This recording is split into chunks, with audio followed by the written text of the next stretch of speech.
Bon, on se retrouve avec le champion Stéphane Sade et son dauphin Fred Houvier qui nous ont livré une bataille tout au long de l'année déjà, les gars. Oh oui. Et je crois que vous êtes même à égalité au nombre de coupes. Mais ouais, je crois, ouais. Derrière nous, en tout cas, c'est ce qu'on voit. Ouais. Bon, alors déjà, comment vous avez vécu la saison tous les deux? Du coup, je vais commencer comme j'ai le micro. Bah, écoute, moi, on va dire que je suis arrivé avec pour objectif, dans un premier temps, de me faire plaisir et d'espérer que la voiture déjà tienne le coup. Donc ça, c'est chose qui a été faite. Au-delà de ça, moi qui étais super à l'aise avec la voiture et qui me sentais vraiment bien avec, on va dire que je l'avais abordé d'un bon côté, on va dire. Et ouais, ça s'est fait dans la continuité, à l'aise avec la voiture, des potes au top. Donc quand tout est réuni, quand l'équipe est au top et que la voiture fonctionne bien, en général on peut faire de bonnes choses. Donc ouais, ça s'est profilé dans les meilleures conditions et malgré les petits soucis, j'ai une équipe au top, des partenaires au top. Donc tout était là quoi. Donc voilà, des concurrents bien costauds qui m'ont bien motivé aussi. Donc forcément ça te pousse à pousser les limites. Donc ouais, du défi, c'était bon.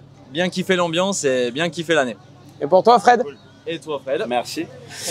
Bah écoute, moi c'est pareil, je suis arrivé un petit peu comme le petit nouveau, tu vois, personne me connaissait de nulle part. Je me suis dit on va arriver en loisir, on va faire les choses comme il faut, entre guillemets, préparer une voiture pour venir affronter les concurrents parce que le niveau aujourd'hui il est très très haut, hein. Franchement ça a bien progressé.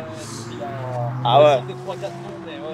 Ouais non, franchement il y a un niveau dingue et du coup une voiture avec peu de roulage, vu que finalement à Cros-en-Ternois c'était mon 3e roulage avec la voiture, donc je la connaissais pas bien. Et puis au fur et à mesure les repères se font et c'est de mieux en mieux, et puis bah là on peut kiffer, le tracé est cool, c'est rapide, donc top. Une bonne saison. Donc vous passez en pro tous les deux? On l'espère normalement. Normalement on se retrouve. Normalement on se retrouve en pro tous les deux, ouais. Donc ça serait plutôt intéressant de vous retrouver en battle tous les deux. À mort.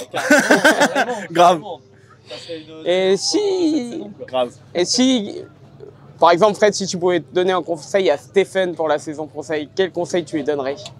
Si je pouvais lui donner un conseil, de ne pas oublier qu'avant toute chose, on est là pour kiffer notre sport.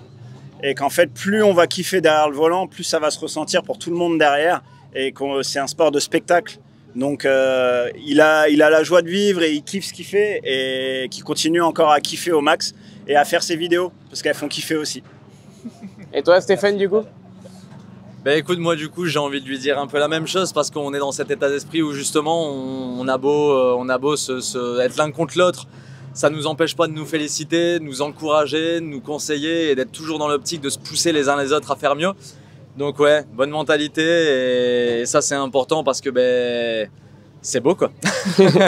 Quand tu vois des mecs qui se tirent la bourre et qui après viennent se prendre dans les bras et se féliciter, c'est le sport et c'est ça qui est beau et je pense que c'est ça que les gens veulent voir, donc ouais carrément. Continuer sur cette optique, et si j'ai un conseil à lui donner du coup c'est continue de faire ce que tu fais, parce que moi quand je le vois rouler, que je suis sur le bord de piste, je me dis ah ouais quand même. Et je pense qu'à l'inverse aussi on a un peu les mêmes a priori, donc ouais non c'est bon esprit et combatif et amical, donc c'est bon, tout est bon, que du bonheur. Il y a un autre point commun que vous avez, vous roulez tous les deux en japonaise. Enfin le loisir est retourné du côté japonais. Ouais. Alors là c'est cliché parce que là t'as un JZ, t'as un RB, tu vois, c'est ce qu'on disait juste avant. En fait je suis en train de me dire qu'on peut parler de rivalité complète au niveau des voitures, des moteurs. Voilà. En fait si t'exposes le côté fiabilité, je pense qu'on est d'accord, mais on a été à peu près aussi fiable l'un que l'autre, donc là on peut rien trancher. Je pense que niveau perf, on est là tous les deux, donc ça va. Donc ouais, au-delà du côté JZRB, hein, je pense que... R châssis, S châssis, il y a voilà. encore le clash dans la même marque par contre. Toujours en Nissan. Toujours en Nissan. Cool. Et du coup votre intersaison, comment elle va se passer pour chacun de vous? Bah, moi personnellement, intersaison, je pense que comme on n'a pas encore mis la grosse carto, je pense qu'au niveau optimisation moteur, je pense qu'on va pas chercher plus. Je pense qu'on va continuer de travailler à alléger peut-être un petit peu le châssis, l'affûter un peu plus, commencer à chercher peut-être les réglages avec les nouvelles montres de pneus. Comme maintenant on ne sera plus limité aux 225. Et ben, chercher du grip et chercher de quoi aller chercher les autres dans les catégories pro élite, parce que là ça roule mais... Sévère. C'est encore autre chose, voilà, c'est encore un autre level. Donc ouais, clairement travailler sur ça et puis travailler sur le pilote, hein, parce que y a toujours à travailler sur le pilote quoi. Donc voilà. C'est clair. Et toi Fred? Moi, du coup, par contre, plus de choses que toi à faire. La voiture, j'ai forgé tout le bloc et tout, mais par contre, j'ai un petit turbo, j'ai encore la boîte de vitesse de RB qui est un petit peu fragile, on le sait. Donc, changement de boîte, changement de turbo, on va essayer de faire pas mal de choses pour aller grappiller les chevaux manquants, pour essayer d'aller s'amuser un petit peu avec tout le monde, parce que comme tu l'as dit, la taille des pneus va remonter et on va pouvoir commencer à mettre encore plus de vitesse, être moins limité. Donc il faut des chevaux, on le voit aujourd'hui, 400 chevaux ça devient dur. C'est très bien en loisir, c'est même exceptionnel de se dire en loisir, mais en pro ça suffit plus et en élite on n'en parle pas. Donc non, SRG va bosser là-dessus. D'accord, très bien. Je vous fais confiance les gars.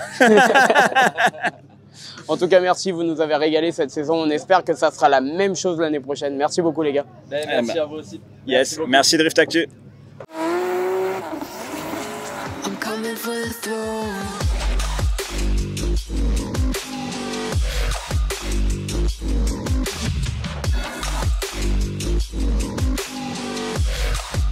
I'm coming for the throne.